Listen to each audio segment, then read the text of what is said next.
Capadox. Capadox era uno de los Sternritters más orgullosos e ignorantes, y había logrado enojar a Bambieta varias veces con su actitud, siempre estaba demasiado confiado, creyendo que no tenía que tomarse nada en serio en términos de combate debido a su fuerza y poder. Algo que realmente irritó a Bambieta hasta la médula, ya que era propenso a recibir conferencias especiales de Bambieta a veces, dando la impresión a los rectores de que Bambieta y Jugran Maschwald tenían algo en común y que eran conferencias largas y aburridas, aunque rara vez, si es que alguna vez, le prestó atención y, por lo general, simplemente se quedó dormido, lo que casi lo hace volar por los aires varias veces, ya que siempre lo despertaron bruscamente las manos de Bambieta. Capadox, un hombre de cabello castaño con ojos verdes y algunas cicatrices en la cara, que vestía un uniforme regular de Sternritters, para su consternación ya que Bambieta y Ichigo le habían prohibido usar la ropa que deseaba, lo cual era muy inapropiado, considerando el hecho de que solo quería usar un suspensorio, a lo que Ichigo y Bambieta inmediatamente dijeron que no, se les permitía usar uniformes modificados, pero tenían que ser uniformes, no suspensorios. Después de todo, era el ejército y no una industria del porno o un club de boxeo. Al ver a Caldwell simplemente entrar en acción, miró a Caldwell con disgusto, incluso Hina era más paciente que él. Capadox sabía muy bien cómo pensaba Caldwell y no lo aprobaba, creía que las peleas deberían disfrutarse, aunque a diferencia de Hina y Caldwell, que habían recibido guardias de élite como sus oponentes, Capadox logró que el comandante de las fuerzas del dominio fuera su oponente. Capadox tendía a ser más confiado ahora que era un Sternritter, no solo tenía una alta posición en el ejército, sino que también tenía el epíteto pestilense, que le permitía usar Reishi para crear pequeñas bacterias y virus para causar enfermedades, solo al igual que el zombie que tenía Giselle, podía propagarse mediante inyección de sangre o agua, o a diferencia del zombie, también podía propagarse por el aire, ya que el efímero permitía a Capadox controlar el virus y causar los estragos que quisiera. ¿Un Sternritter? Realmente no debería estar tan sorprendido, supongo. Alessandro dijo mientras miraba a Capadox. Eso es una decepción, esperaba más una reacción sorpresa. Capadox dijo con una sonrisa maliciosa. ¿Por qué? No tiene sentido ser sorprendido por tu oponente, especialmente si tu oponente será derrotado pronto. Alessandro dijo con indiferencia. ¿Yo? ¿Derrotado? Seguro que bromeas. Capadox dijo con una risa. No, yo no. Alessandro dijo mientras sacaba su propia espada. Capadox, siendo un luchador cuerpo a cuerpo, manifestó una espada para luchar contra Alessandro. Alessandro Barbolini, ¿tú eres? Preguntó Alejandro. Ya veo, ¿eres el comandante de este grupo insoportable de idiotas? Capadox Venustinius, Sternritter P a tu servicio para destrozarte. Capadox dijo mientras su sonrisa se ampliaba, dejando a Alessandro divertido. Ya veo, aunque me disculpo sinceramente ya que seré yo quien haga el destrozo aquí. Alessandro dijo mientras se lanzaba hacia su oponente. El mismo Capadox cargó contra su oponente, haciendo todo lo posible de inmediato al igual que el propio Alessandro, una vez que las dos espadas chocaron, las chispas volaron por todas partes debido a la fuerza masiva y la fuerza del choque. Ja. No dirás eso mucho más cuando termine contigo. Capadox dijo mientras aplicaba más presión a su espada, empujando a Alessandro hacia atrás. Capadox inmediatamente contraatacó haciendo Elite Fails con su espada y disparando hacia Alessandro, aunque Alessandro rápidamente los esquivó saltando, Capadox apareció frente a su oponente y trató de cortarlo, pero Alessandro ya había sospechado que eso podría suceder y sacó su espada. Y paró con éxito el ataque. ¿Eso es todo lo que tienes, Sternritter? Alessandro se burló mientras pateaba a Capadox en el estómago, haciéndolo volar sobre la arena. Alessandro lo siguió rápidamente y Capadox logró estabilizarse y reducir la velocidad, y cuando miró hacia arriba, Alessandro ya se dirigía hacia él a toda velocidad, tomando a Capadox completamente por sorpresa cuando Alessandro logró llegar directamente a la cara de Capadox en el momento en que Capadox se dio cuenta de lo que estaba sucediendo, entonces Alessandro cortó su espada en el pecho de Capadox, causándole algunos daños en los riñones, las costillas y los pulmones, pero nada demasiado grave, ya que Capadox rápidamente tomó represalias golpeando a Alessandro en la cara con la empuñadura de su espada. Alessandro estaba un poco sorprendido por ese movimiento ya que esperaba el extremo afilado de la espada y no la empuñadura, pero rápidamente se recuperó y trató de cortar a Capadox nuevamente, pero esta vez Capadox detuvo el ataque y creó un pequeño arco Reishi y disparó a Capadox. Alessandro a quemarropa, la distancia era tan corta que Alessandro no tuvo tiempo de esquivar adecuadamente ya que las flechas estaban dirigidas a sus vías respiratorias, pero evitó el golpe en las vías respiratorias, pero las flechas lograron golpear el costado de su cuello, causándole sangre para brotar. Pero eso no fue suficiente para detener a Alessandro, ya que trató de patear a Capadox nuevamente, pero esta vez Capadox lo había visto y saltó en el aire y disparó una flecha al cielo a través de su espada y luego invocó Lichtregen. Alessandro no estaba realmente tan sorprendido por la táctica de Lichtregen ya que simplemente evadió las flechas moviéndose rápidamente, pero Capadox siguió disparando, aunque esta vez Eliphails en lugar de Lichtregen mientras los Eliphails volaban a través de la lluvia de flechas hacia Alessandro, y eso hizo que las capacidades de evasión de Alessandro fueran extremadamente limitadas. Sin embargo, sin Volstandig, Capadox no pudo volar, por lo que rápidamente cayó hacia la arena nuevamente y mientras caía, sacó su espada sobre su cabeza para dividir a Alessandro verticalmente. Sin embargo, Alessandro simplemente esquivó ese también cuando logró patear a Capadox en la cara. Sin embargo, Capadox estaba más preparado para la patada que la última vez y golpeó a Alessandro en el estómago, antes de intentar apuñalar a Alessandro, que no fue tan bien como Alessandro. Se las arregló para dar una patada, justo en los huevos, lo que provocó que Capadox maldijera porque sabía que los suspensorios eran una buena idea, aunque no consideró que Ichigo y Bambieta en realidad nunca prohibieron usarlo debajo del uniforme, solo caminar únicamente en suspensorios. Con Capadox demasiado ocupado sintiendo lástima por sus campanas navideñas, Alessandro usó su propia espada y cortó directamente en el hombro de Capadox, lo que provocó que la sangre brotara, antes de que Alessandro arrancara la espada violentamente, creando un corte masivo en el hombro cuando toda la articulación fue herida. Separados, causando que Capadox mirara a Alessandro con una expresión impactante. Aunque Capadox estaba lejos de terminar ya que su brazo de espada todavía estaba intacto y aprovechó esa oportunidad para lanzar la espada directamente al estómago de Alessandro, al darse cuenta de que su situación era mala, contaminó la espada creando un virus Reishi, ya que había logrado perforar justo en el riñón, el virus entraría rápidamente en el torrente sanguíneo y se propagaría, aunque Alessandro parecía no darse cuenta de lo que realmente estaba sucediendo, y para colmo, realmente no parecía molestarse en conocer las habilidades de Capadox, aunque Alessandro pensó que Capadox no lo haría. Te explicaría sus habilidades y lo analizaría él mismo, aunque poco sabía la horrible verdad sobre el P. Alessandro, en lugar de maldecir en agonía, optó por tomar represalias y balanceó su espada. Capadox se dio cuenta de que se dirigía a su brazo ya que Alessandro tenía la intención de cortarlo de inmediato, aunque Capadox logró salvar el brazo moviéndolo fuera del camino, Alessandro todavía logró cortar los músculos directamente, dejando el brazo inútil. Pensé que dijiste que me cortarías. Alessandro preguntó mientras miraba a Capadox. Capadox se sintió humillado en este punto, aunque todavía tenía otra carta bajo la manga, podía usar Ransotengai para crear hilos de Reishi para ayudarlo con la pelea, de hecho, esa era su única alternativa ahora, pero a diferencia de Hina, no era realmente soy bueno usando esa habilidad, y sinceramente, Alessandro conocía esa habilidad, y no permitiría que Capadox la usara. Fue en este momento que Capadox se dio cuenta del mayor defecto en su epíteto, ya que el período de incubación tomó un tiempo, dejando a Capadox completamente indefenso. Capadox vio a Alessandro correr rápidamente hacia él y se sorprendió mucho, creyendo que este era el final, en realidad se aterrorizó, pero Ichigo tenía otros planes. Observó a Alessandro mientras corría hacia él, pero se dio cuenta de que el rostro de Alessandro pasó rápidamente de una sonrisa a una completa conmoción, y una vez que Capadox sintió quién estaba detrás de él, entendió, inmediatamente Capadox sintió vergüenza ya que él mismo había forzado el emperador al campo de batalla debido a su propia imprudencia.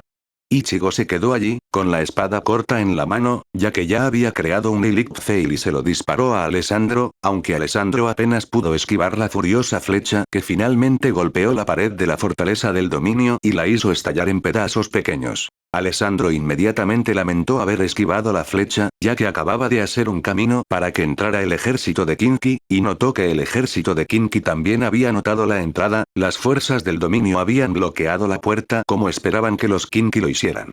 Aparecer desde allí, pero Ichigo acaba de crear un nuevo pasaje cuando el ejército de Kinki hizo su movimiento para asaltar la fortaleza. Alessandro trató de funcionar como una barrera entre el ejército y la brecha mientras se lanzaba hacia el ejército de Ichigo, pero Ichigo no lo quiso. Lo siguiente que vio Alessandro fue la palma de la mano de Ichigo cuando fue arrojado violentamente a la distancia.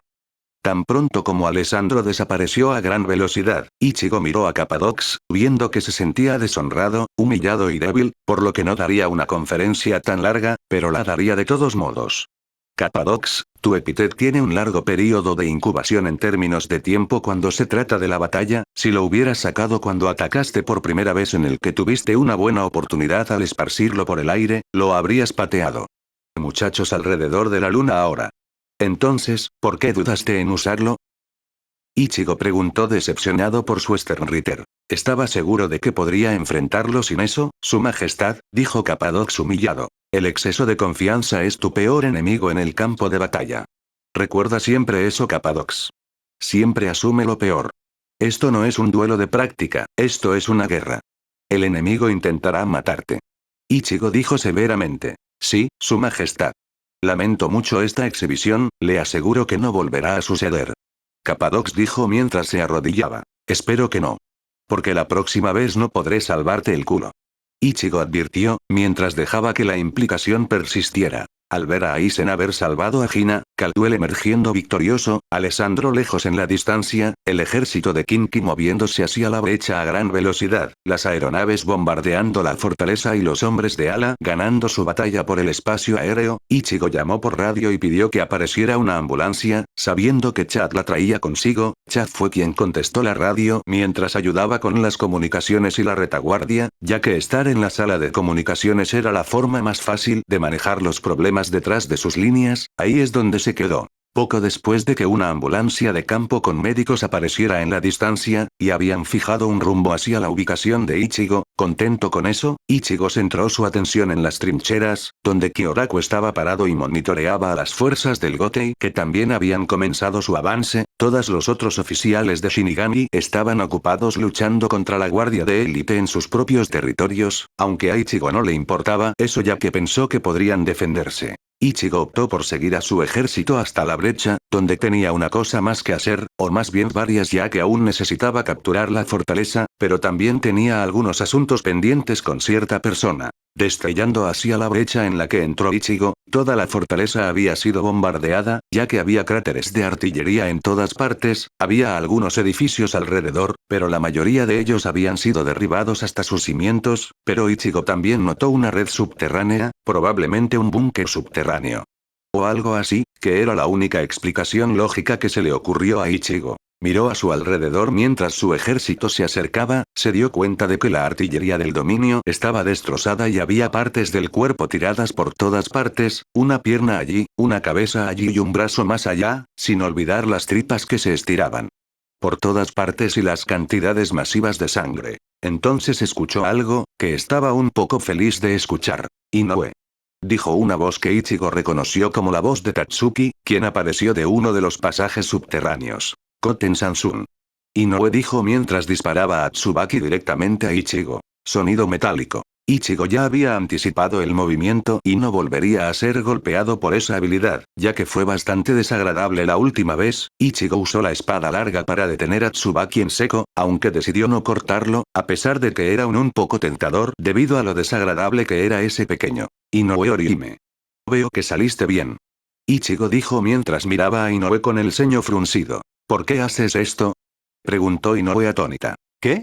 Preguntó Ichigo completamente estupefacto. Ichigo simplemente no podía creer la pregunta que hizo Inoue. De todas las preguntas estúpidas que Ichigo había escuchado, esta era la más estúpida de ellas. ¿Por qué estás haciendo esto? Inoue preguntó atentamente. De todas las malditas preguntas que hay que hacer, ¿te decidiste por esa? Bueno, entonces, ¿por dónde empiezo? Te dejaré decidir. El asalto al fuerte Karakura, el asalto al Seireitei, el asalto a Karakura ciudad, el asalto a la arena de Rukon o la declaración de guerra. ¿Sobre qué quieres escuchar primero? Preguntó Ichigo estupefacto, dejando a Inoue sintiéndose bastante estúpida. Y no nos olvidemos, sé sobre la división de defensa y su secuestro de Quincies, así como sobre sus experimentos con mi gente. Ichigo gritó con una furia que nunca antes se había visto, dejando atónito incluso a Tatsuki. ¿Qué experimentos? Preguntaron Inoue y Tatsuki. No lo sabes, ¿verdad? Preguntó otra voz, mientras Kyoraku se daba a conocer con Ukitake y Yamamoto a su lado. Ustedes, los portadores completos, están experimentando con civiles de Kinki, usándolos como sujetos de prueba para armas de guerra. La evidencia está a solo 15 minutos de aquí. Kyoraku respondió por Ichigo ya que él mismo tenía un informe completo al respecto. ¿Qué? Tatsuki preguntó atónito. Inoue no dijo nada, no había escuchado nada de eso, internamente estaba sorprendida. A estas alturas, el resto de los soldados del dominio habían notado la brecha, notaron a Ichigo y Kyoraku e hicieron un ataque desesperado contra ellos, en un intento de asesinar a Ichigo. Sin embargo, varias figuras aparecieron también como un solo Sternritter, el Kaiser Lichegard y su comandante. Su deber era defender a Ichigo a toda costa, por lo que inmediatamente se dirigieron a los gruñidos con Irenkyaku y fácilmente destrozaron a todo el ejército, siendo la élite que son. Tatsuki miró en estado de shock por lo que acababa de suceder, y la facilidad con que lo hicieron estos soldados, miró la brecha y notó que las fuerzas de Shinigami y Kinki observaban también, ya que originalmente tenían la intención de atacar a las fuerzas del dominio, pero Kilogramos lo hizo por ellos. Tatsuki notó la diferencia en los uniformes y se preguntó quiénes eran, pero antes de que pudiera preguntar, Inoue respondió al notar su apariencia. Son los guardias reales de Kinki, o más bien los Kaiser Lichegard, la unidad de élite más hábil en el Wandenreich, todos ellos luchadores de nivel de capitán. Inoue le dijo a Tatsuki mientras solo podía mirar a las élites en completo shock. Los guardias rápidamente regresaron a Ichigo, parándose justo detrás de él y manteniendo un ojo atento en todas partes. Has perdido a Inoue. Ichigo dijo mientras la miraba. ¿De qué estás hablando? Preguntó Inoue. ¿Te uniste por él? Ichigo preguntó cuando apareció una sombra, revelando a dos guardias más del Kilogramos, sujetando a una persona muy específica que había sido amordazada, lo que conmocionó a Inoue hasta la médula. Ella sabía sobre Sora, pero después de que desapareció y no escuchó nada, anticipó que estaba haciendo algo más que ser un prisionero de guerra. ¿Qué? Déjalo ir. Inoue dijo exigentemente. No. Ichigo dijo con expresión inexpresiva sobre la estúpida demanda, como si fuera lo suficientemente tonto como para liberar a un luchador de nivel capitán y un comandante enemigo, así como a un comisario del dominio. Lo liberarás. Inoue dijo de nuevo exigente. Nope. Ichigo dijo con la misma inexpresividad. Vas a. Gritó Inoue. Oye, puedes gritar todo lo que quieras, mi respuesta permanece. Ichigo dijo con la expresión más inexpresiva que pudo hacer. Tanto Ichigo, Kyoraku, Yamamoto y Ukitake se sorprendieron por lo que sucedió a continuación cuando Inoue entró en un completo frenesí, algo que Ichigo pensó que era casi imposible. Cuando Inoue corrió rápidamente hacia Ichigo, llamando a Tsubaki en su mano, parecía que tenía la intención. Al apuñalar a Ichigo con él, Ichigo disipó su espada corta y usó su espada larga, podía usarla fácilmente con una mano ya que necesitaba la otra mano. Ichigo hizo un gesto a sus guardias para que se quedaran quietos, ya que él manejaría esto personalmente, mientras corría rápidamente hacia Inoue, y luego los dos chocaron. Inoue estaba usando a Tsubaki alrededor de su mano para entrar en combate cuerpo a cuerpo, Ichigo podría destruirlo fácilmente. Si él quería pero no lo hizo, en todo caso quería que esta fuera una oportunidad, aunque se quedaron allí por un tiempo, teniendo un partido de fuerza, pero Inoue era demasiado débil e Ichigo fue lo suficientemente amable como para no tirarla, pero él la presionó mucho, su intención era capturar a Tatsuki y dejar ir a Inoue ya que todavía necesitaba un espía en el dominio.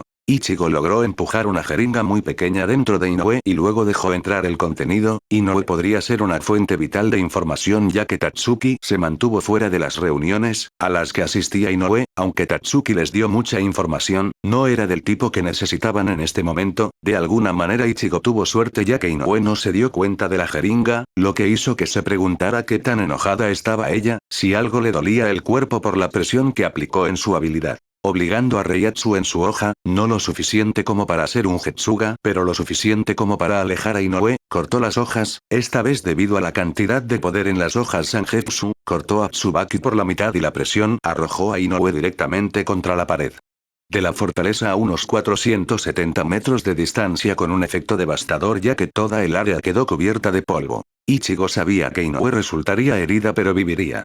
Sin embargo, Sora gritó de furia cuando se dio cuenta de lo que estaba pasando, aunque la mordaza le impedía hacer ruidos demasiado fuertes, pero Ichigo aún lo escuchó y Tatsuki también. Cuando el polvo se disipó del área hacia la que fue arrojada Inoue, se dio cuenta de cuánto hirió Ichigo a Inoue y eso la enfureció. A pesar de que era una guerra, Tatsuki se enfureció y se dirigió hacia Ichigo. Ichigo simplemente miró a Tatsuki, esperando que se diera cuenta rápidamente del error que estaba cometiendo, pero no lo hizo. Agárrala. Ichigo dijo mientras iniciaba una orden de captura para Tatsuki. Dos guardias del kilogramos rápidamente miraron a Tatsuki, arrojándola a la arena con una fuerza extrema, causando que Tatsuki tosiera mientras estaba encerrada en el suelo con dos guardias reales encima de ella, dándose cuenta de que había cometido un error. Otra vez, Tatsuki hizo lo único que pudo, le gritó a Ichigo con todas sus fuerzas. Al ser alertados por el ruido, aparecieron varios Fullbringers más desde el subsuelo, que era el último grupo de defensores, y para colmo, había aparecido Alessandro, aunque estaba siendo perseguido por todos los Sternritters y oficiales Shinigami que no habían entrado en el fortaleza, se dio cuenta de la situación y optó por usar a los pequeños soldados como una distracción, se dio cuenta de la situación de Sora y no había nada que pudiera hacer por él, o por Tatsuki, ya que sabía muy bien sobre el kilogramos. Pero pudo salvar a Inoue, por lo que corrió rápidamente hacia ella y una garganta se abrió y derribó una negación, lo que provocó que los Shinigami y los Kinki detuvieran su persecución. Los guardias que sujetaban a Tatsuki se fueron con ella porque sospechaban que Ichigo la quería.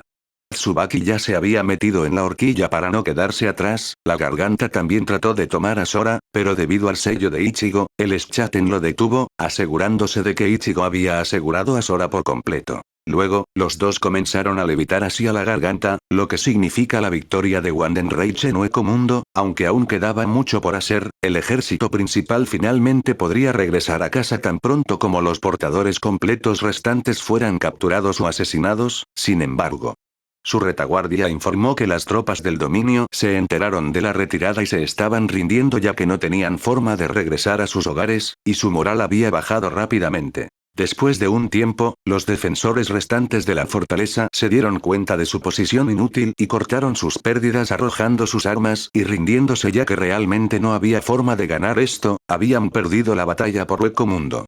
Rootborn todavía estaba débil e incapaz de ayudar y luego fue capturado por soldados de Kinki y atado con cadenas XX para detener su molesta habilidad. Unas horas más tarde, el ejército se reunió una vez más para un informe. Tatsuki se había calmado aunque todavía estaba enojada, Sora también estaba encerrada. Tanto las fuerzas de Shinigami como las de Kinki estaban paradas una al lado de la otra, incluso las tripulaciones de la aeronave habían calmado sus motores para escuchar el discurso que Ichigo estaba a punto de dar. Kyoraku y los otros oficiales estaban parados a un lado, queriendo escuchar el discurso de victoria de Ichigo. Muy bien, todos ustedes han luchado duro y valientemente por nuestro imperio, estoy orgulloso de todos y cada uno de ustedes, ha sido un gran honor luchar junto a ustedes. Cuando miro aquí ahora no veo ni oficiales ni soldados. Solo veo camaradas. Shinigami y Kinki no importa. Porque cada soldado que está dispuesto a derramar su sangre además de mí en el campo de batalla es un soldado al que me enorgullece llamar mi camarada. Y eso es lo que todos y cada uno de ustedes son. Ichigo dijo antes de continuar. Ahora hemos perdido muchos buenos camaradas para obtener la victoria en esta batalla. Amigos, tal vez incluso familiares han perdido la vida en esta enorme fortaleza de las noches, hombres que no deberían haber muerto han perecido. Y su sacrificio nunca será olvidado. Me apeno por las familias y amigos que ya no pueden ver a sus seres queridos.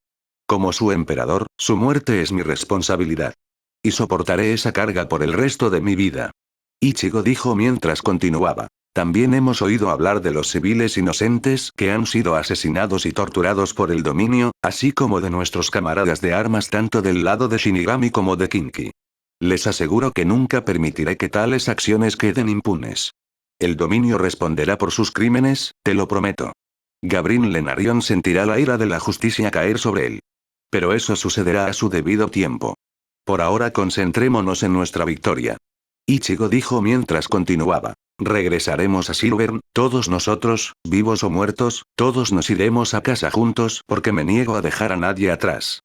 Fui el primero en entrar en este campo entre la fuerza de invasión. Y seré el último en bajar. Todos los comandantes de compañía tienen instrucciones de asegurarse de que todos los soldados fallecidos sean llevados de regreso a Silvern para que puedan descansar en su tierra natal, y que tengan una tumba a la que puedan ir las familias. Una vez hecho esto y todos hayamos regresado a Silvern, puedes descansar. Despedido.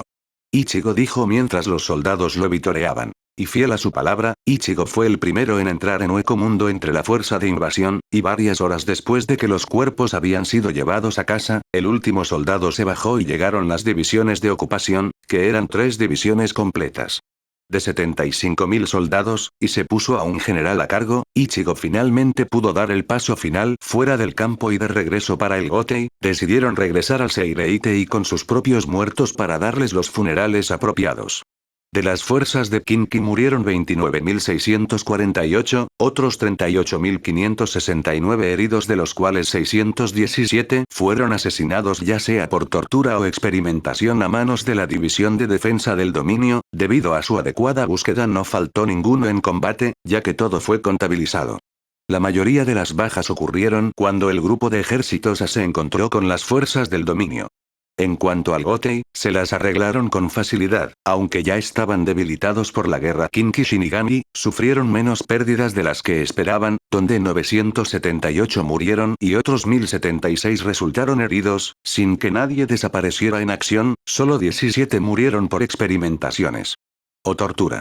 En cuanto al dominio, perdieron varias divisiones de soldados, llegando a cerca de 98.564 muertos en acción, 176.675 heridos, otros 19.786 desaparecidos en acción, así como cerca de 312.534 capturados. 14.232 de estos pertenecían a la división de defensa, muchos de los cuales fueron luego ejecutados por la ANU por orden de Ichigo debido a sus crímenes, ya que no fueron vistos como soldados. La división de defensa asesinó a unos 33.657 civiles, de los cuales 6.297 eran niños menores de 10 años, y otros 12.645 mayores de 10 años pero menores de 18, del total de civiles, un total de 143.656 fueron rescatados de Hueco Mundo, donde ya que 1,7 millones desaparecieron del mundo de los vivos donde vivían, la mayoría de los cuales se presumen fallecidos por Anu y Otk. Las fuerzas de Arrancar nunca se contaron realmente durante la guerra y era solo un número supuesto que siempre cambiaba, pero una cosa era segura: durante la guerra se capturó a 2 espada y 4 Arrancars numerados, así como a un Arrancar no numerado, este último bajo control. La supervisión del experto Otto Feuchtwanger. La derrota del dominio en Hueco Mundo se contribuyó más tarde a su falta de conocimiento estratégico del combate moderno, que fue un factor devastador ya que su estrategia de frente único fracasó incluso antes de que comenzara la invasión. Otro factor que se encontró fue su falta de capacidades de apoyo, ya que no pudieron causar ningún daño real a la fuerza de avance donde los Kinki usaron libremente su armamento de apoyo en extensiones masivas con un efecto devastador en el largo plazo de la batalla que les aseguró su avance. Otro factor influyó más tarde cuando los Quincies trajeron apoyo aéreo usando aeronaves para bombardear la fortaleza y los hombres de ala para asumir el dominio aéreo. Si el dominio hubiera sacado sus volantes antes, la balanza podría haberse inclinado y los Quincies podrían haberse visto obligados a retirarse como no tenían forma de asegurar todo el espacio aéreo de las noches durante el curso inicial de la batalla. El Wandenreich y la Sociedad de Almas nunca reconocieron públicamente la habilidad de los soldados del dominio después de esta batalla, pero el hecho era que se habían vuelto cautelosos con ellos, principalmente debido al hecho de que habían sido capaces de mantener a raya a todo un grupo del ejército a pesar de todo. Toda su estructura de mando está en retirada. Sus habilidades hicieron que el OTK y el liderazgo de Wandenreich reevaluaran sus planes de invasión y crearan planes de respaldo adicionales, además de reformar su estrategia para contrarrestar a las tropas del dominio. La Sociedad de Almas también reevaluó sus planes y ayudó a Wandenreich con sus planes de invasión, lo que solo sirvió para mostrar cuánto vieron al gruñido regular como una amenaza. La victoria en Hueco Mundo fue considerada uno de los mayores éxitos de guerra espiritual de la historia moderna. Del lado de la Sociedad de Almas y Wandenreich, con la batalla de Hueco Mundo considerada una gran victoria estratégica, ya que rápidamente eliminó a una facción de la guerra en menos de una semana, lo que provocó que el frente se debilitara severamente mientras el dominio ahora estaba en pie. Esta guerra solo continuará.